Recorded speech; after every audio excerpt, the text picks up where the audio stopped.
Every day, telescopes situated in different parts of the globe peer into space in the hopes of detecting a signal. Our astronomers have always wished to capture a message from others who may be living in space. And as excited as they are, they're also terrified. Think about getting a response like this. "Hello, human. I received your message." "Hello, human. I received your message. How can we fly on Earth? On Earth. How can we fly on Earth?" Regardless, astronomers continually send messages to space, and all they've received so far is a series of unrecognizable noises like this. However, on April 29, 2019, the Parkes Radio Telescope in Australia recorded an unusual radio signal from our solar system's nearest neighbor, the Proxima Centauri star. And today, we'll discuss what was in the Proxima Centauri signal. Additionally, we'll see if those unrecognizable noises are truly messages from extraterrestrial civilizations. Are you curious about the signals we send into space? What would happen if aliens responded? Why are communications from space so difficult for humans to understand? This is going to be a true space journey, so sit back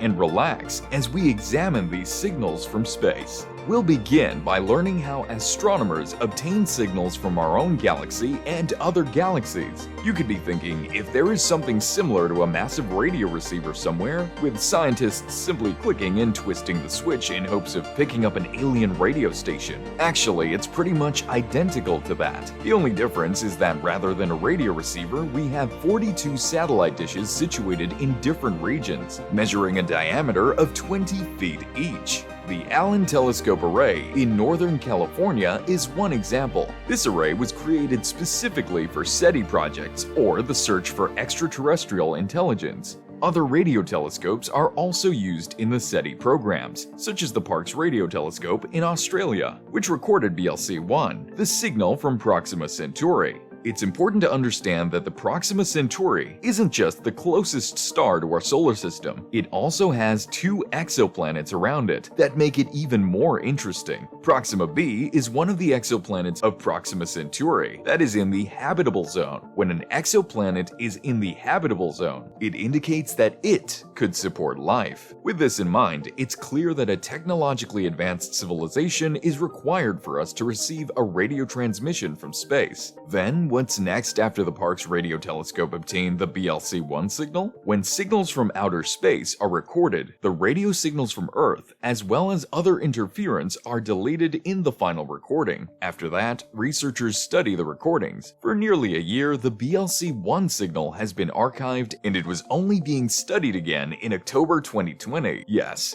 that is not how we expect the alien communication should be. So what makes it really unusual from other signals captured? Researchers were able to isolate 5 repeating signals at a frequency of 980.2 thousandths of a megahertz from the 26 hours of data. With this signal, it was still impossible to encrypt a complete message, such as coordinates or information concerning alien species. It would just be a hello. Do you ever wonder what kind of signals we receive from space? For everyone, space appears to be completely silent and lifeless. Yet radio telescopes record an enormous quantity of noise from quasars, pulsars, interstellar gas, and interference from Earth. However, out of these noises, what astronomers need is the so-called narrowband signals. Astronomers are looking for these signals since only technological objects can create narrowband emissions. At various locations in orbit, radio telescopes record tens of hours of data. The systems then process the entries, removing any excess and non-narrowband signals, and in most situations, nothing is left after the filtering process. The signal from Proxima Centauri, however, is different. Automatic filters can't remove the noise. Furthermore, the signal shifted over time, as if it were coming from an orbiting object. Scientists must re-record the signal in order to have sufficient evidence that this is something they should study. However, Proxima Centauri has not emitted the same signal, but do not lose hope.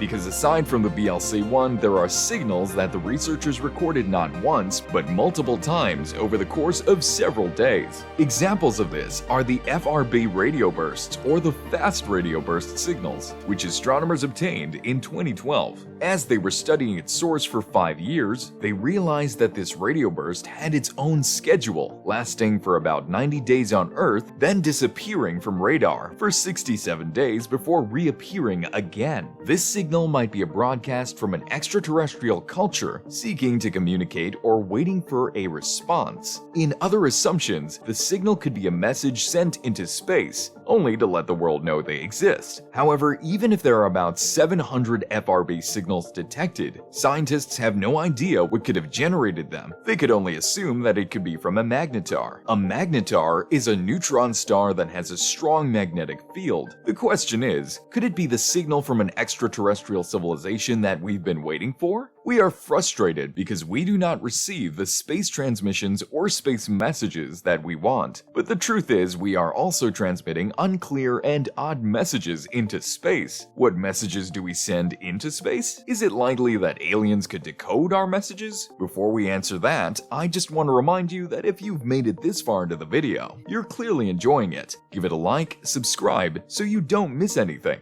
and let us know what you think in the comments section. In 1974, the Arecibo Observatory in Puerto Rico discovered the first radio communication into space from Earth. The message is encoded with a binary code that was broadcast as a radio transmission by scientists. This is what the image will look like if the receivers correctly arranged the bits. It contains the information the aliens needed so that they could be aware of our existence. Mathematics is claimed to be the only language that can be understood in space. Because of it, the message will be distinct from natural space signals. This implies that an extraterrestrial civilization will be able to detect messages no matter what.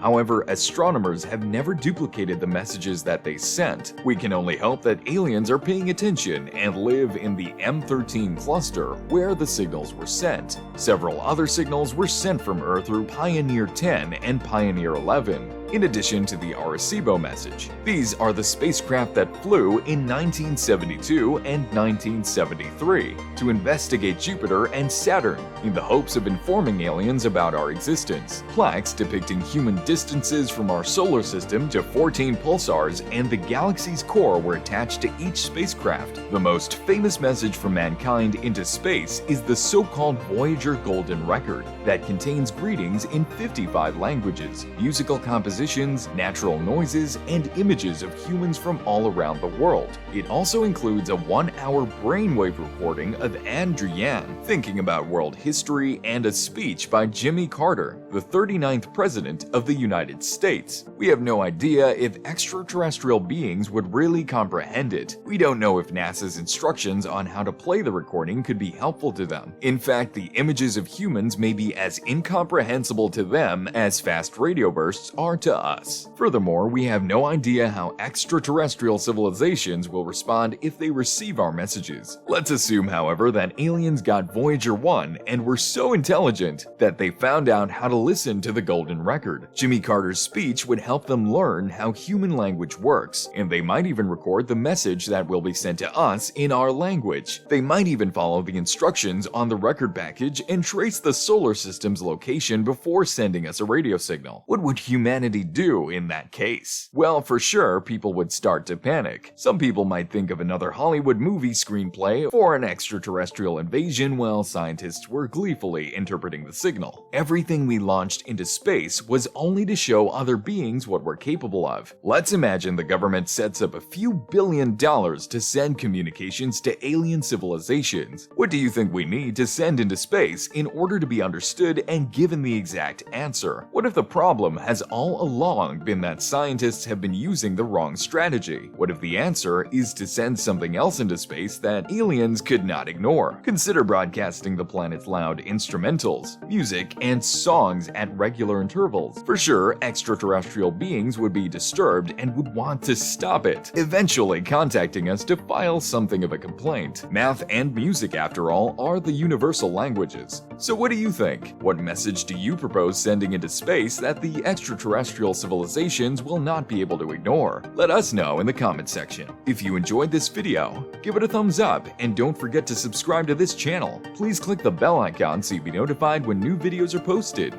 And as always, thanks for watching Ponder This.